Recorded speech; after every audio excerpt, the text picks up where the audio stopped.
for him. The scraps of third place are going to belong to Jim Moody. McCarthy has ridden brilliantly. Vermeulen likewise there in second place. And the man looking in fourth place at Jim Moody is Glenn Richards. What a ride. 4 Hondas over the line. And you can see from the pit lane they are very happy indeed in the team. Kurt McCarthy then takes the win, and if my reckoning's right, goes to the top of the table. 2 out of 3 then for McCarthy. Vermeulen, Moody and Richards complete Honda's delight. Thomas and Smart are the best of the Ducatis, with Warwick Nowland 7th place, and Danny Bowman the best of the Yamahas in 8th place. So the championship, a 4-point lead for McCarthy over Moody. The Teamsters doing brilliantly over Vermeulen and Richards on the Sanyo Hondas. Thomas, Whitby, Morley and Noland are the top 8. Sweet. Congratulations, both of you. Kept the pressure on you there right till the end, didn't they? Yeah, they did. I wasn't sure what was going to happen. I was waiting for someone to come past earlier on, actually, and then Jim showed me a wheel and came through. And I got another good run down the back, and then we got I think it was some traffic, and I sort of was a bit cautious. And then Chris whipped by, and I thought, oh, it's going to be on. So I just put my head down, sorry, and went for it. Jim, did you make your move too soon? Well, I was trying to make the move all the way through, and when I got to the front, I thought maybe I could have got away because Kurt was running a little bit wide in some of the corners. I thought maybe I'll get in front would drag us away a little bit, but then the very next lap, Kirk and Chris both came drafting back past me. Christopher Moulin, I find myself saying congratulations to you all the time now, don't I? Yeah.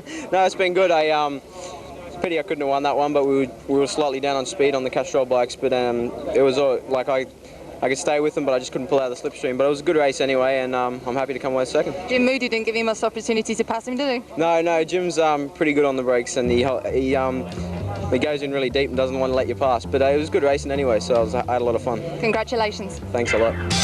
And Chris was left to shower the media while Kirk took Jim's advice to save the Shempers till later. And we've saved the best till last too. The British Superbikes hit the track next.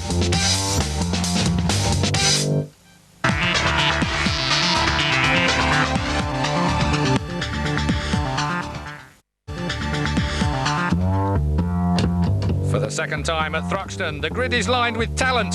As is normal, the Superbikes line up as per qualifying. John Crawford on pole from Hodgson, Reynolds and Walker. That's row 1.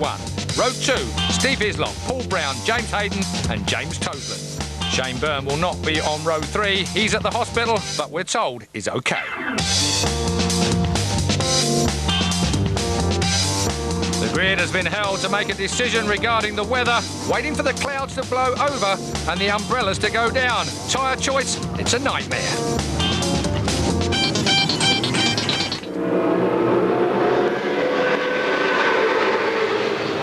Everyone on slick tyres then. A dry race is declared. The sprinkler rain we had before they came under starters' orders is now clear. So race 2 of the British Superbike race at Thruxton is underway. Hodgson gets a flyer and almost going together there with the flying Suzuki straight off a pole position. It looked like Crawford got a really good start there. Or was it Walker? Of course it was Walker. I should have known better, really, shouldn't I? Yeah, from the other side of the grid. Chris Walker in 4th place, but he just showed that position 2 was quite a good starting place. You said that all day long, haven't you? So, Scott Smart's with us after a hectic race in the Super Sports. We're looking now at Chris Walker, the whole shot man, away at the front from Hodgson in 2nd place.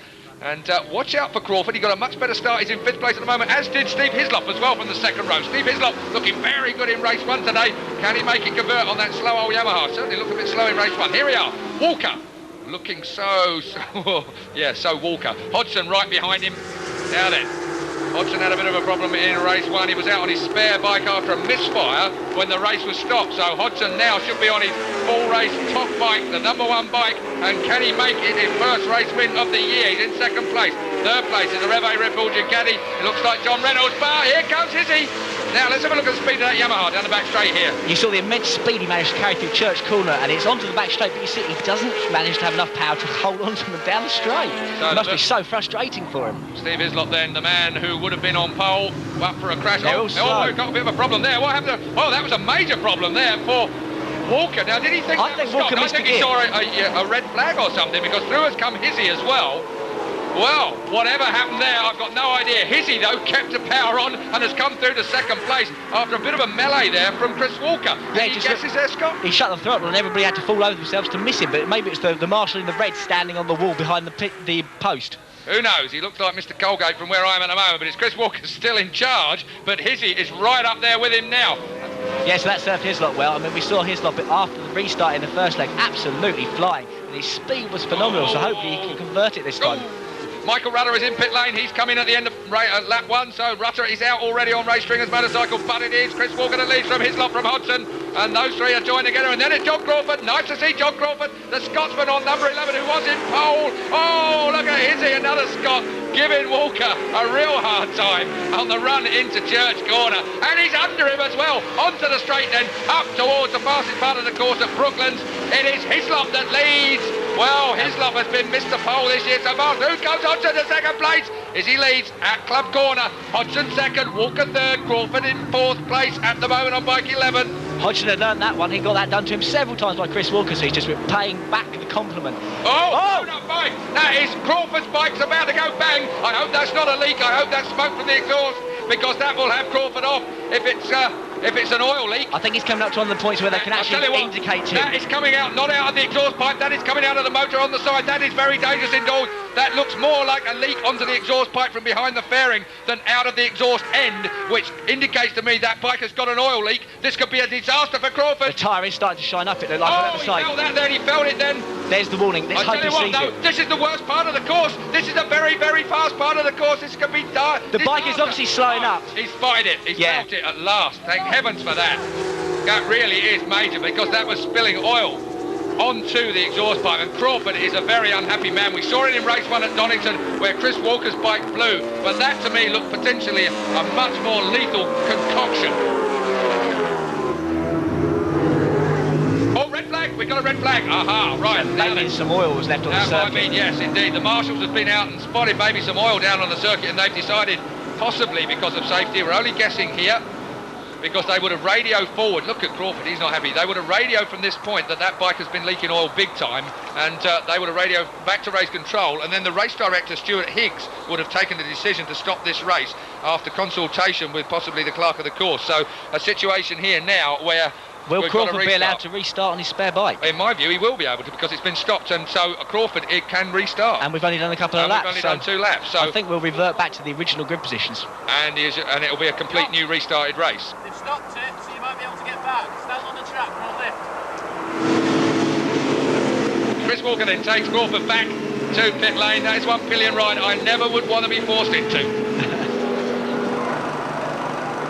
John, that was a bit of bad luck, mate. You were going so well out there. Yeah, I think today we're destined not to have a good result. Yeah, we were right with the guys and ended up with an oil leak. I mean, the engine was running fine, but there was an oil mist spraying out onto my footrest. My foot slid off, and I thought there was something strange, and just as I looked down, I seen the oil and rolled it. James Hayden come past and was pointing at my bike, so I knew I had a problem. I just had to try and stay offline and pull off the track, so thanks, James. I tell you what, you're a braver man than most, getting on the back of a bike with Walker, aren't you? That's the scariest half a lap I've done round Thruxton all weekend. The National Tyre Suzuki team says roll onto the grid. Crawford on his spare bike. Maybe that's what took his attention. And maybe not. 3 scary moments so far then for John Crawford.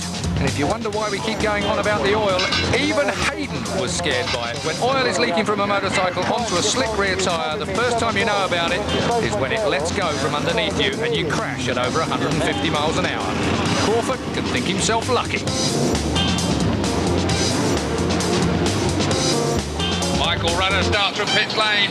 John Crawford has regained his composure on the front row. Will it be another fast start though for the man to the right hand side of the track? Oh, and across he comes Walker. Absolutely from one side of the track to the other. Incredible stuff from Walker again. Wiped again the nose of Neil Hodgson in this restart full distance 20 lap race. There's Michael Runner starting pit lane already, picking up a couple of places. But it is Walker that leads into the complex from Hodgson, and it's Crawford on his spare bike. Remember the one that went bang? That has cost him dearly. Wonder how he'll go on this bike. Yeah, it was an almost identical start to the beginning. Hopefully he'll spend plenty of time at Crawford, that is, in their practice, getting his spare bike to feel the same as his number 1 bike, which sometimes you don't do, so keep your fingers crossed. Well, he's got a better start in this race than he did on his number 1 bike, because he's in 3rd place at the moment. But it is Walker the stalker that leads. No stalking necessary, because it's Hodgson that is in 2nd place at the moment. So Neil Hodgson, he too starts.